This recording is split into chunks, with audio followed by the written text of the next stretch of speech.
Give me a second. Let me see if my setup is working properly.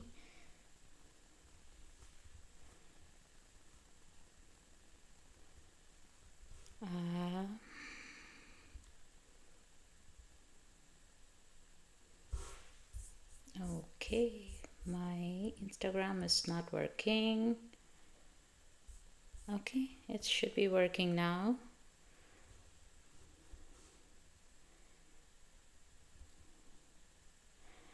Facebook's working. YouTube should also be working. So this is the first time I'm going live in all three platforms, and it's exciting for me because I've never done this, something new. And today we are going to be talking about how to plan a garden, a vegetable garden, a kitchen garden that will actually fit your real life. So, once again, welcome. I'm so glad you're here. If you're joining live, drop a hi below. I will take a look at the comments section.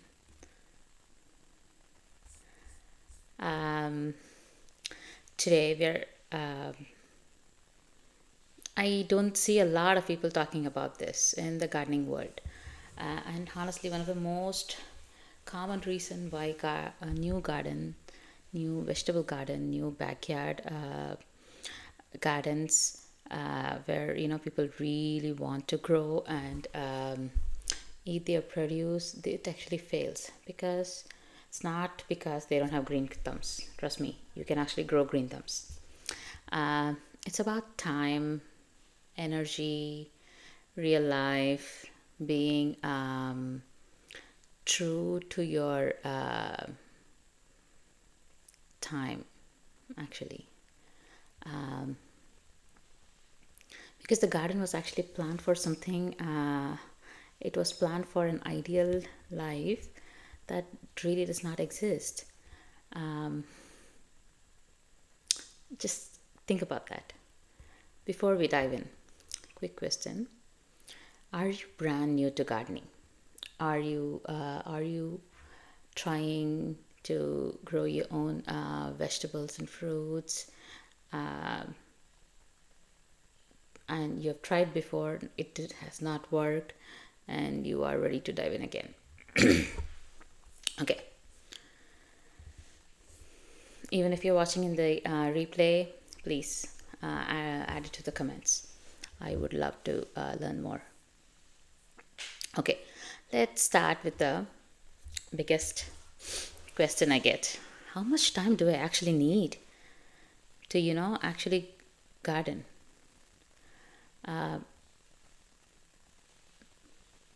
Actually grow my own fruits and vegetables?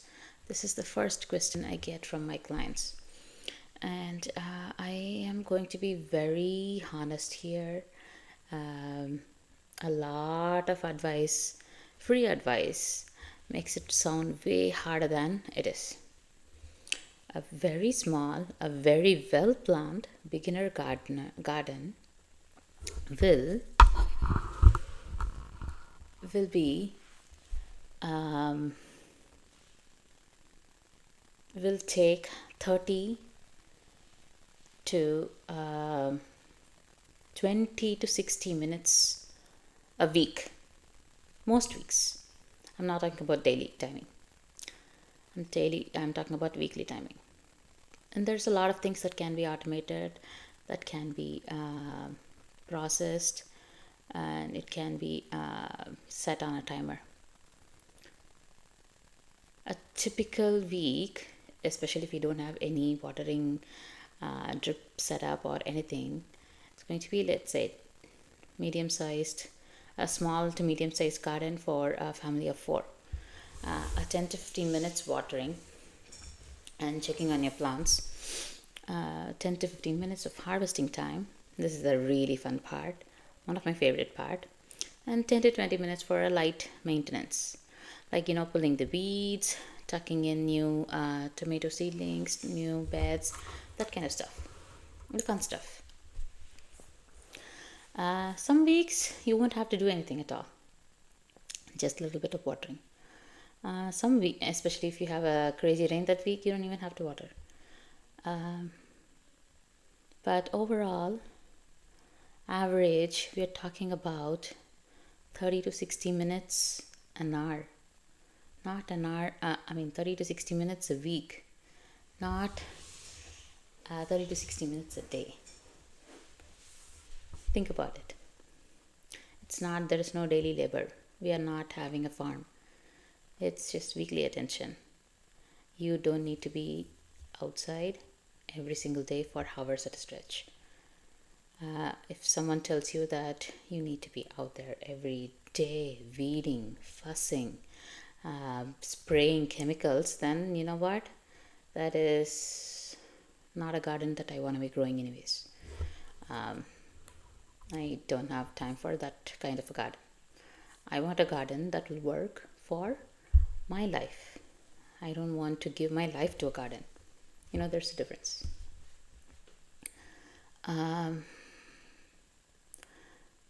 There's nothing wrong being out there for hours at an end. It's fun. Trust me, I do that several times a month, actually, depending upon if I'm having a big replanting session. If I'm starting a lot of seeds, like in January, I start a lot of seeds, and I start my batches of seeds up until March. So that way I don't have to spend like hours at a time. I spend like 30 to 60 minutes a week just for seed starting. But that's because I love doing that part. It gives me so much wiggle room, playtime. It's basically my playtime. So there is nothing wrong with that. But not a lot of people will have that kind of time and energy, or love, or want to do that. So that's okay too. If you have like 30 minutes a week, you can still grow a lot of food. You can still have a productive garden that your family will love eating from. So why does the timing and energy actually matter? Why am I making such big deal about your time?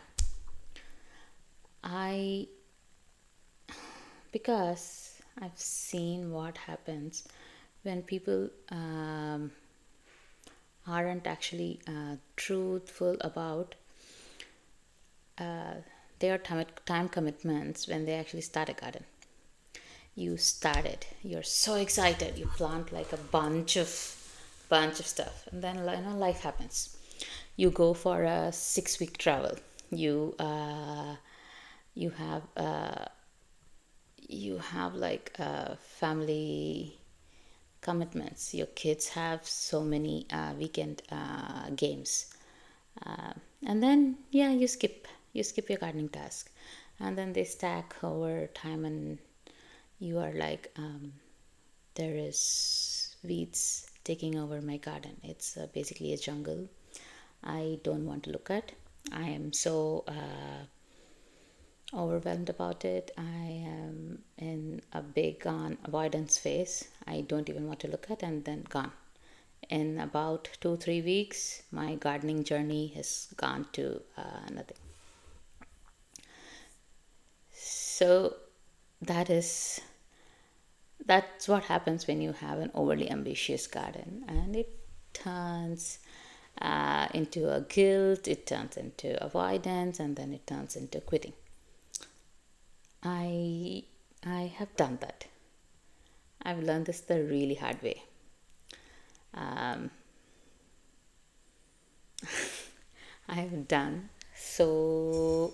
I've expanded gardens to so crazy, and it ended up becoming a crazy amount of weeds. And at one point I was like, scared to even go to that part of my garden, because The weeds were practically my height. Then, yeah, I was feeling so guilty. And then I thought, okay, maybe, you know what? I should not have started a garden this year because I know my life was crazy that particular point of time. Um, I did not plan, I did not have the energy to plan, and I just left it as such. I was like, okay, whatever happens, happens. If not, it's okay. So let me ask you this. Are you in a busy season of life? Is your energy very limited right now? Are you mostly doing this alone? So, if you said yes to any of these, you are not alone. You don't have to plan like me. You don't have to plan like your neighbor. You don't have to plan like your best friend. You just need to plan for your life.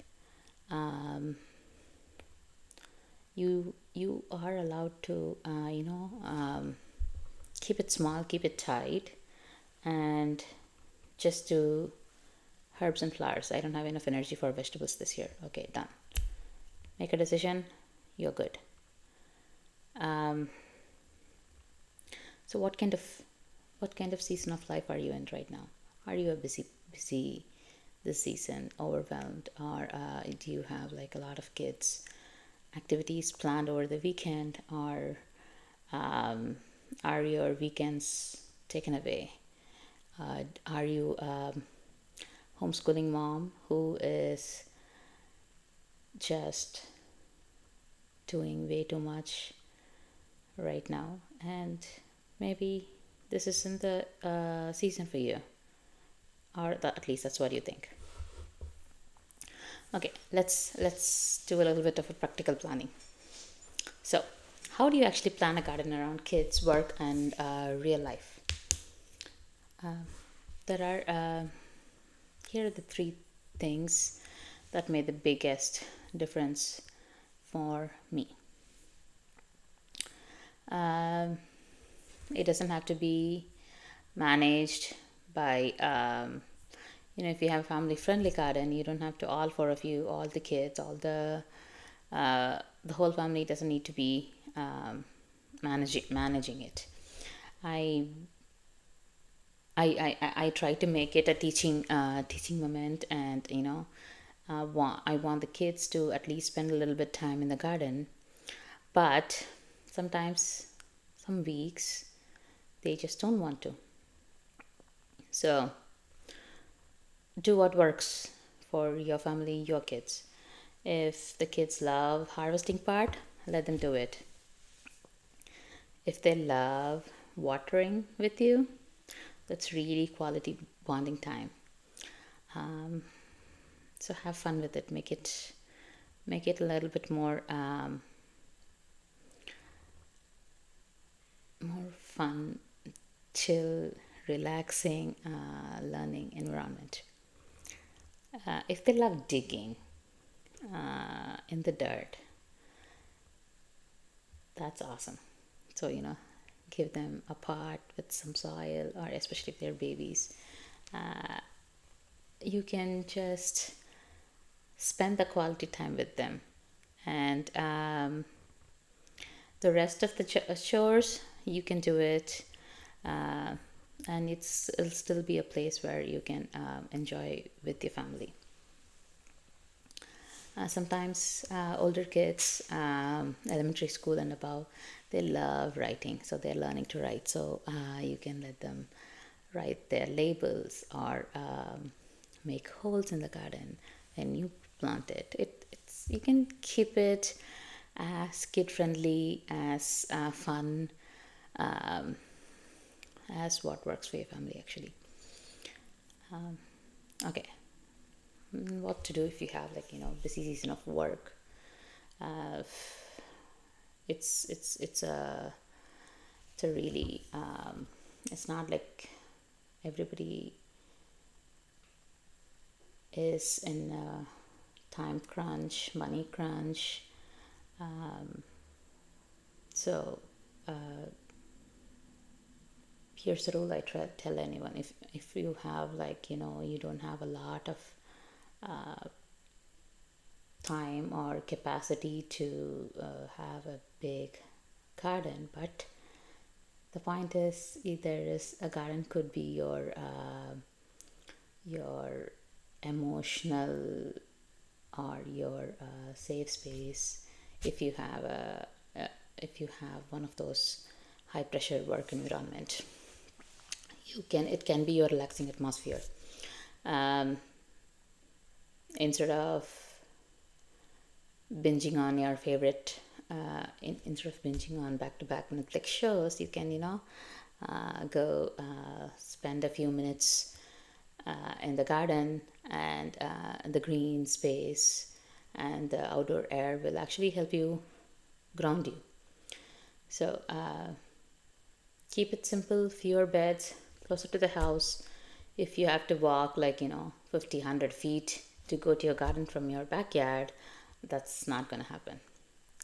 It would look amazing if you have like a big fenced in yard, like let's say 100 feet away from your backyard, and that's the only spot you have. But trust me, if you have to go there every single day, that's really not going to happen, especially after a really long day at work, or when you're rushing to get out of home. So distance from your kitchen actually matters. The farther the distance from your kitchen, the least accessible it's going to be. So keep it where it is accessible. Checking fields on it like as easy, but it's not a big trek or a chore. So raised beds will beat scattered containers, especially if you're one of those any working professionals or anybody who has a busy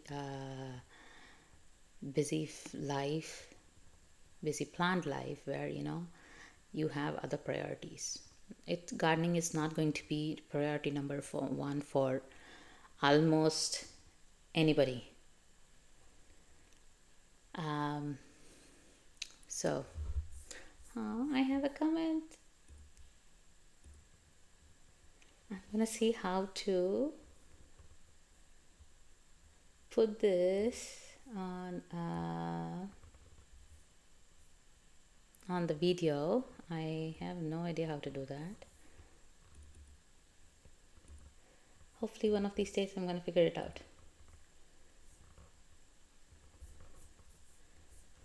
Okay, back to garden planning. Yeah, if you already have so much other priorities, invest in a small raised bed instead of containers. If you forget a container for a week, that's it, gone. Everybody would have been every plant would have gone to their plant heaven.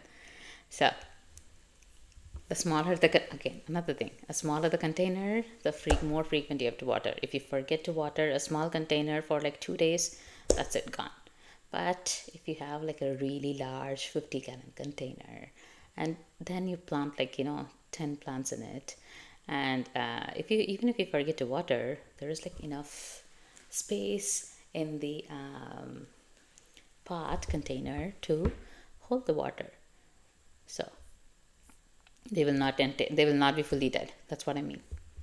Okay, next, moving on to limited time. Okay, you cannot give 60 plus minutes a week. I understand that's totally doable. That is totally real. You're being realistic. You only have 30 minutes a week that you can realistically spend in your garden. What do you do? Choose low maintenance crops. Choose crops that are forgiving. Don't do any high maintenance dramatic plants like tomatoes. Tomatoes are so dramatic. If you look at it the wrong way in our area, they'll be like, sorry, I am going to you didn't give me enough attention, so I'm going to throw a tantrum right now. That's what tomatoes do. So do not start with actual heirloom huge tomatoes. If you really want a tomato, even if you have like really small time windows for your gardening journey, choose cherry tomatoes. They are much more forgiving, and they just they'll recover much faster compared to heirloom huge tomatoes. Yes, they are super amazing, super fun to look at, super fun to taste, but they are also a lot of work. If you are already short on time, if you are already short of energy, if you already have, if this is your first time trying to garden, do not start with heirloom tomatoes. Peppers, on the other hand,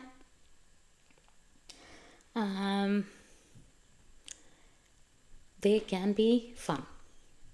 I know I love peppers. My family loves pepper. We literally eat peppers directly from the garden, especially all the sweet peppers. Nothing comes inside the house. Only the spicy ones comes inside the house. Peppers are a good option because they stay small. They don't throw tantrums, and they are a little bit easier to maintain. All the sweet peppers from transplants. If it's from the seed, that's a different story. And then grow herbs, lots and lots of herbs. At least it'll save you some grocery store money, because if you want more bang for bucks, it's going to be herbs. Grow herbs. That's it. You don't even have to grow anything else.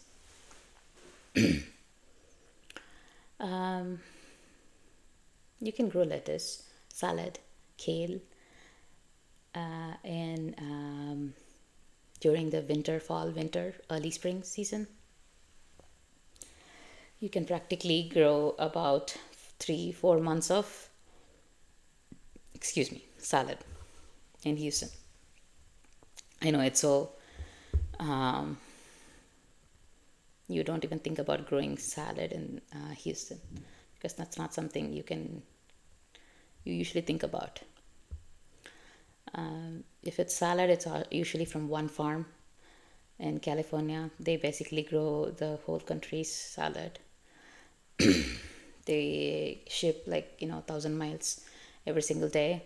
They get stored in refrigerators, forgotten in refrigerators mostly. I've thrown so many salad bags, and then I stopped buying salads from the grocery store, and I'm like, okay, if I am going to eat salad, I'm going to grow my salad. If not, I'm not going to eat the salad. That's what I ended up doing it. That's how I actually learned how to grow a salad, because I was wasting so much money. And the smell of rotten lettuce in your fridge, oh my god, it stinks up the whole fridge. Okay, I want you to remember this. A garden that fits your real life is a garden you'll actually enjoy. Not a garden. I don't want you to resent your garden. Not a garden. I don't want you to avoid your garden. A garden. I want the garden to make you feel good. It's like I want you to feel happy when you enter your garden, not like overwhelmed. Oh my god, so many chores. I don't want to do anything. I'm already so tired. I really do not want to go think about my garden and all the stuff that is going to happen, that needs to happen before I'm able to get a harvest. I don't want to do that. I don't want you to do that. I want the garden to make you feel good. Okay, so what is your, if you are live, I want you to comment in the comments right now. What is your biggest time challenge when you think about gardening or growing your own food right now? Is it like, you have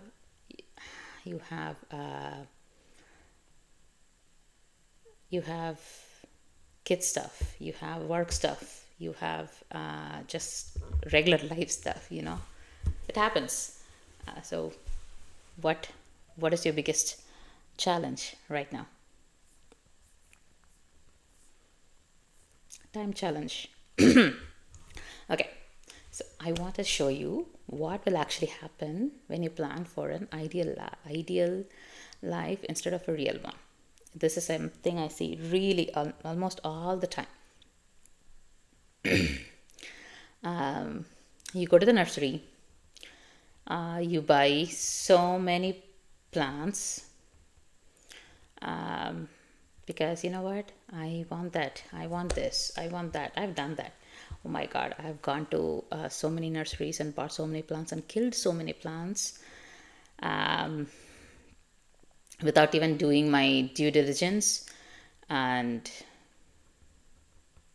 I have killed almost all of them. If I have not researched my plant before buying, if I have not planned for the plants before I went to the store, it's gone. That's basically money down the drain. And I don't want you to do that, basically. That is why I'm doing this session. Because right now, this is basically in just 2-3 weeks, all the nursery shelves are going to be stocked. Everybody is going to be wanting a garden, because the season is going to start. Everybody wants to garden right now, and everybody else, all the neighbors are going to go to the store, and you know what, I want to go to the store too, I want to buy it too. And yes, Costco citrus, yes, we are already waiting to see what is happening in Costco. When does Costco start their citrus season? I have in all my local groups, people are like, okay, as soon as everybody who goes to Costco checks on the citrus and comments in the group, hey, I saw I saw the plants in Costco, and that's it. Everybody rushes to Costco, and literally, I know Costco will sell out, at least in the Houston area, will sell out of their citrus collection in less than a week. Trust me. We have highly interested moles waiting, literally waiting. We are excited to start our citrus. We have lost so many citrus plants, so we are excited to buy more citrus just because we lost more. See, because yeah, we are crazy gardeners. We are crazy a little bit, but okay. Coming back to yes, kumquat. I want a kumquat too. I am going to be planting a kumquat this year too. Moving on. I don't want to spend too much time with a kumquat because I'm literally obsessed with it right now. Okay. Another thing. Hey, I saw this beautiful garden in Pinterest, in TikTok, in Instagram. I want that. I want a $10,000 garden. I don't have time to take care of the garden. I don't have the money to spend on somebody who will take care of my garden. But I want that garden. How do you think it's going to work? It's going to end up turning into a biggest weed central. So, if you don't have the budget, plan for what you have already. Plan for the budget you have. Plan for the time you have. That is more important. Time, because time is money. If you don't have 6 hours a week, don't plan on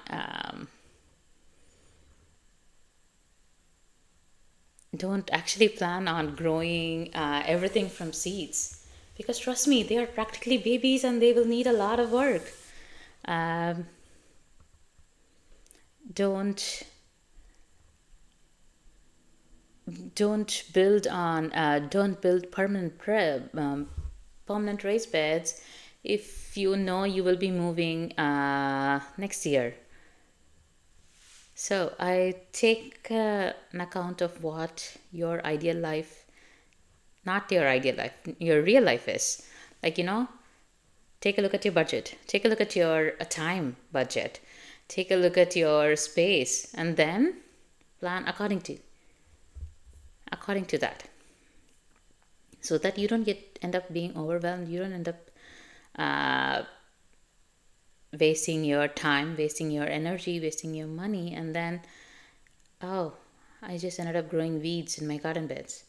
Trust me, how many people have started their gardening journey after COVID, but stopped less than a year into their journey. I know at least 10 people who did that. How many people do you know have you done that? I want you to actually have the joy of growing your own food. I don't want you to end up growing just weeds. And okay, sometimes weeds are also pretty, so at least you have to give them that. Okay, here's what a real life beginner garden can look like. One or two small beds, or if you are short of space, maybe some containers. 4 or 5 vegetables that you actually love to eat, and don't grow something that you know your family will not eat. I don't know why people do that, but I know people do that. Even I've done that sometimes in my early years. I'm like, I've tried growing something, but I know I will not eat it. I know my family will not even try it, but I still end up growing it. Don't know why. I still don't know why. So if you make a plan for your life, it can still look really good, because a small, well-planned garden that's actually thriving looks way, way bigger than an ambitious garden that is run over by weeds or struggling.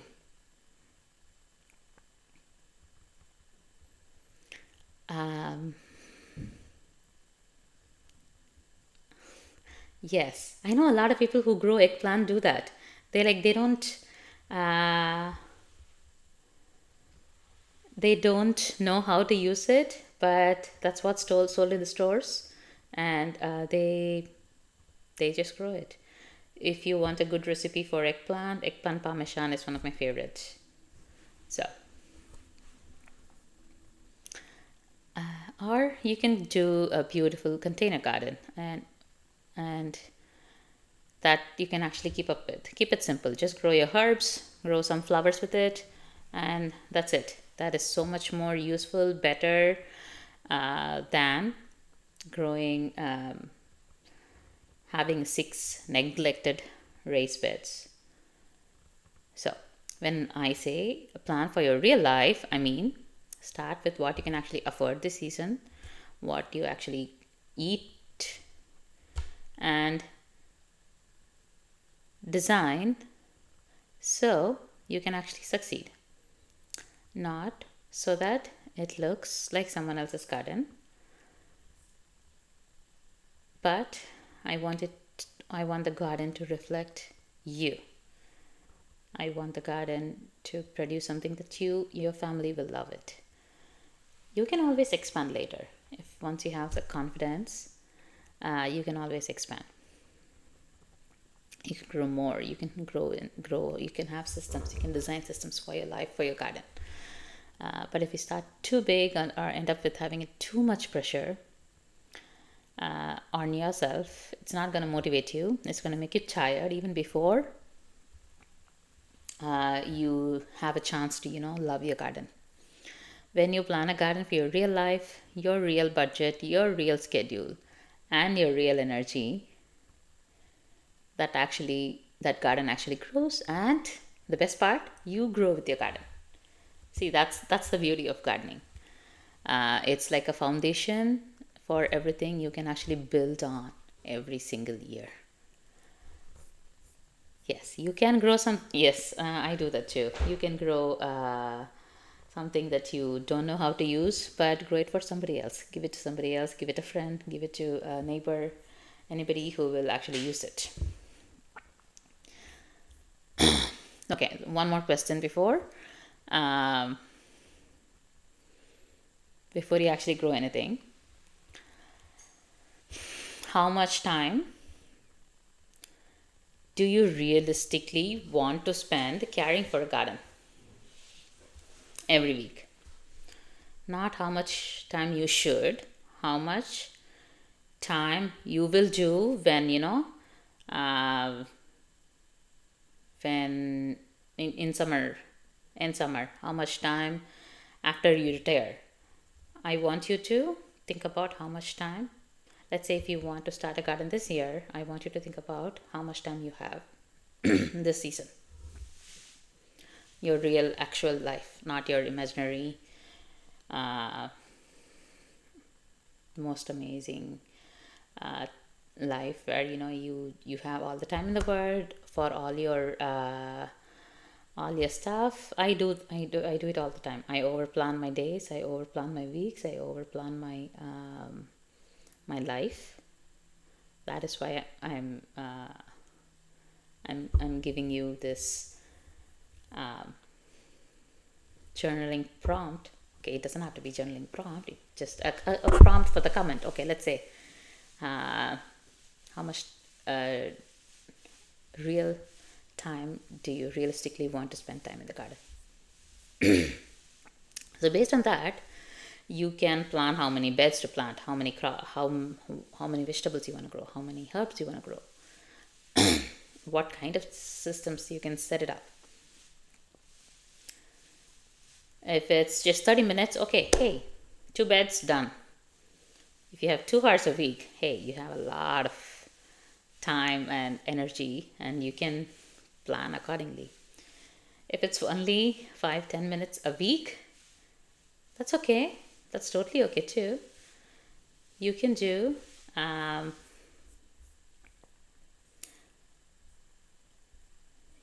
some.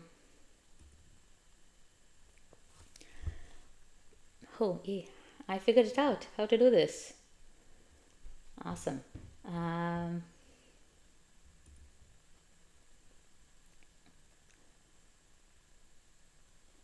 You can, sorry for getting distracted. Okay, gardening. Let's finish this live with this message. Actually, gardening should actually feel add calm to your life, not pressure. The right garden is the one that actually fits your life and not an imaginary one. Save this if it actually helped you, or tag someone who you think should listen to this message.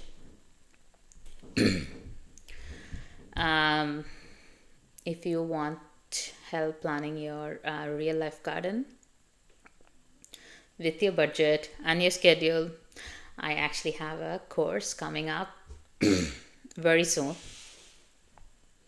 If you are on Facebook or Instagram, you can send me a message. I will send you the link as soon as I have it ready. If you are on YouTube, comment. I will send you how to get on the course. So thank you so much for being here. I love talking with all of you. Now let's go plan a garden that you'll actually enjoy. See you all and enjoy this weather. It's so beautiful.